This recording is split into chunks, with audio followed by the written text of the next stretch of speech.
kulanti wacan khiyaaray kusoo dhawaada wararkii ugu dambeeyay muuqaalkeena waxaanu ka eegi doonaa waxyaabaha wargeysyada caalamku ay ka qoreen saxada kubadda cagta muuqaalkeena inta bilaabin saaxiibayaal like saara sina share gareysa saxaabadana u gaadho haday tahay markii ugu horeysay aad soo booqatana fadlan rukumo kambaleelkana furo sad la socoto wararkii ugu dambeeyay dhaqaaqa suuqa kaliibsiga iyo waxyaabaha ka cusub kooxdada marwaa soo dhawaada saaxiibayaal hadii aan eegno saaxiibayaal bisha October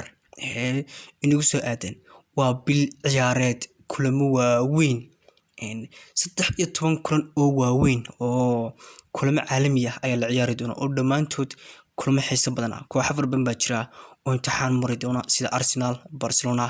Manchester United oo bishaasi kooxa wada adag la ciyaari doona imika Barcelona oo kale 9 kulan ay bishan October ciyaaraysa si Arsenal 10 kulan bay ciyaaraysa koox walba bishan waa ku adagtay inkastoo qaarkood ay dhaawacyo weerarinayaan kulamada jir waxa kamid ah kulanka El Clasico ayaa bishani October nagu soo socda oo 16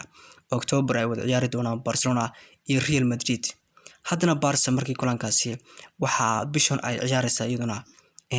Inter oo ay laba jeer la ciyaarayso championka haddana Bayern ay la ciyaaraysaa 16 October runtii kulamadaas oo dhan waa kulmo wada adag oo Xavi imtixaan ku marayo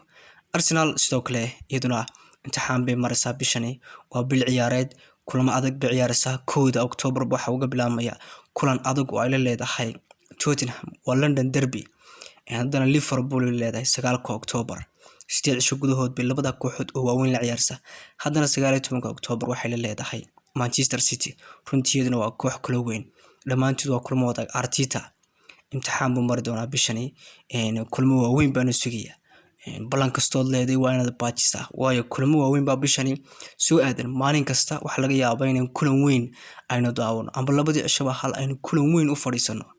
Manchester City iyo waliba Manchester United ayaguna 2 October wada ciyaari doona maalinka Axad ee toddobaadkan soo socda haddana Liverpool iyo Manchester City oo 16 October maalinkaasi laba kulan oo waaweyn baan daawanaa waxa weeye Liverpool iyo Man City iyo waliba Real Madrid iyo Barca runtii waa laba kulan oo El Clasico Ingiriiska sanadii ugu dambeeyay labadan kooxood iyaga ku tartamay horyaalka iyo waliba Barca iyo Real Madrid oo iyaguba La Liga inta badan oo ka dhaxeeyo sidoo kale Man United iyo Tottenham ayaa haddana October 19 wada ciyaari doona haddana kulan kala weyn baa jira oo ay wada ciyaarayaan Man United iyo Chelsea iyo AC Milan oo Chelsea ay la ciyaarayso AC Milan horyaalada ee championka leedahay kulankaasi haddana Bayern iyo Borussia runtii iyaguna waa kulan kala adag bishan runtii waa bil ciyaareed markaan ku leeyahay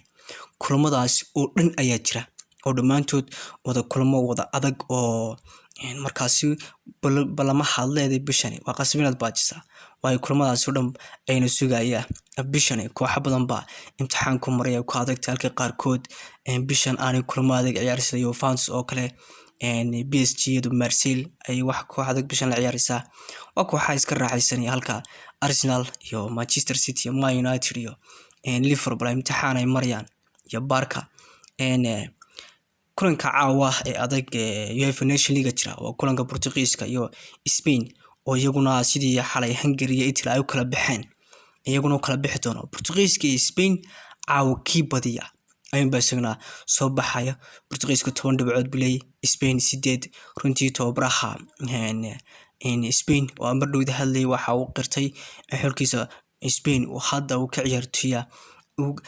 Portugiisku ka tii badan yahay ciyaartooyda hadda Spain uu ku haysto waxa uu leeyahay naga badin karaan xilli hore ayuu sii dhibiyaa runtii kulan adag way kooda badiya ayuunba groupka ka soo baxay kina Roma reerku hadhibay maqli jirnay kii badiya ayuunba groupka ka soo baxaya labadaasi kooxood kooda badiya caawa Portugiisku kulankii dhow waa soo wacdareen Spain kadalik sidoo kale waxay aad u sii badanaya wararkii Asensio iyo Barca iskala xiriirinayay waxa leeyahay Barcelona heshiis ay la gaadhayba Asensio oo wargeysyada Spain ayaa saasi qoraya heshiis 4 sano ay la gaadhay Asensio ayaa leeyahay kooxdaasi Barcelona haddana waxa la sheegay Barca ay ka fiirsanayso Ousmane Dembele ay iibin karto marka xilli ciyaareedkan dhawaado 2023 June inay iibiso Barca Dembele waa laga yaabaa waayo sanadkii dhaweyd amba xilli ciyaareedkani waxa uu seexay 2 sano sanadkan markuu dhamaado 1 sano hadhay taasi waxay ka dhigantay sanad kale dad si haystid inuu si bilaash ah kaaga baxayo marka Barca taasi diidanto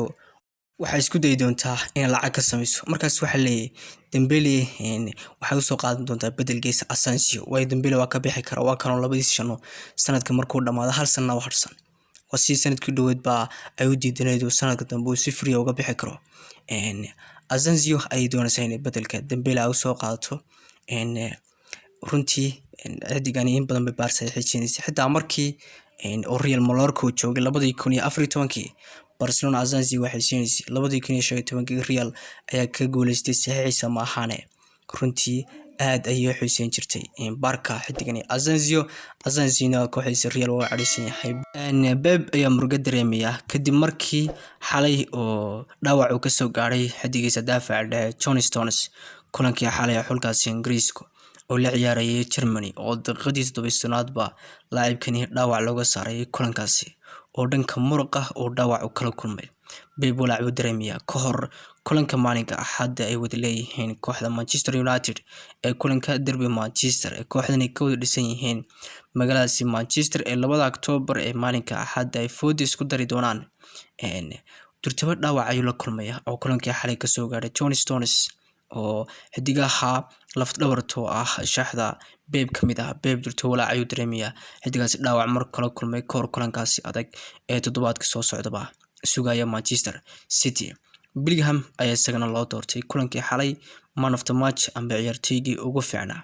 waxaanu noqday daayar kulankaasi ka soo dhex muuqday qaabka oo kubadda u maamulayay sida uu ciyaarayay baaskiisa khadka dhexe uu maamulayay runtii soo qayb qaatay 3 gool ay 12 daqiiqo ku dhaliyay xulkaasi Ingiriiska iyadoo 2 lagu leeyay ay 3 gool ku badnayn kasto iyaga adkaysan waayeen man of the match ayaa loo doortay Bellingham runtii waana xidiga kooxaha fara badan isku hayaan Liverpool Chelsea Manchester City Manchester United Real Madrid kooxahaas fara badan ay muddo badhankeeda u raadinaysa Chelsea waxda aad ka loo xirnaaya ah Real Madrid oo doonaysa in khadkeeda dhaxayso keento Tchouaméni Bellingham iyo waliba Camavinga waxay doonaysaa in dhexdeeda hore caan ka ahayd ay muddada dheer ay ku soo maamulayso dunida inay mikran ugu badasho daayirada dhexdeeda hore Casemiro Kroos iyo Modric bedeloodu waa kan kii ugu dambeeyay saaxiib ugu dambeeyay doonayna Bellingham Real waa taqaanaa markay suuqa in badan ka maqnaato hal ciyaartoy oo taylay qaansa intii ciyaartoy badan la daldalinay hal ciyaartoy bay lacag qiimo waaliya ku soo qaatay waa Tchouaméni oo runtii la leeyahay waa saxiix ugu fiicnaaya xagagan la kala wareega runtii qaabkooda durto Real la qabsaday in awoodiisa sida uu dhisnaa Real ninka soo eegata runtii ma noqdo flop imikana waxa isha ku haysay doonaysa xidigaas oo dhan inay kooxaas u dhahay ka dulqaado Bellingham wana kaasiyo waa ninka loo doortay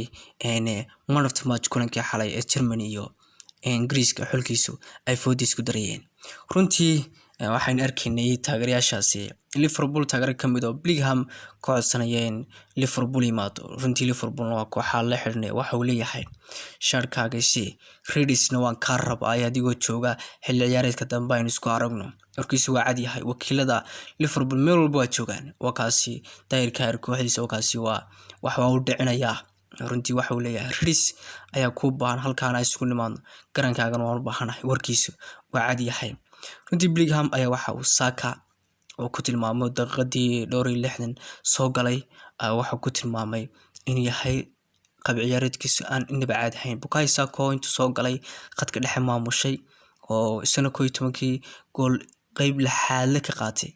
ayaa sawir la soo dhigay baraha bulshada ayaa waxa ku soo qoray waxa barbar dhigay Messi waxa uu soo qoray sida Leo oo kale ayaa tahay talentiga Leo kala leedahay buu leeyahayba oo Leo ay barbar dhigay xadigaas Arsenal u ciyaaray Bukayo Saka oo xalay isagana laga yaabay bedel ugu soo galay runtii la jiriinta Ingiriiska oo dhan wada hadal hayeen oo runtii waa ninkii qaab ciyaareedka wax ka bedelay markuu soo galayba ay goolasha ay xulka Ingiriisku dhaliyayba ay yimaadeen FIFA ayaa soo saartay xidigaha ugu xawaaraha badan leh sanadkan guud ahaan kubadda cagta Mbappe ayaa kaalinta koowaad ku jira waxa uu haystaa 97 dhanka xawaaraha Adama Traore ayaa kaalinta labaad ku jira waxa uu haystaa 96 Vinicius Junior Daniel James Ronaldo Becker ayaa iyagu min 95 haysto oo kan saddexaad kooda jira. Shantaas xidig waa shanta xidig ee FIFA ay soo saartay ee xidigaha dhanka xawaaraha ugu badan guud ahaan kubadda cagta sanadkani. wararkeena ciyaaro waa naga intaas saaxiibayaal, intaynu kulmi doono wararkeena kale. Wassalaamu calaykum.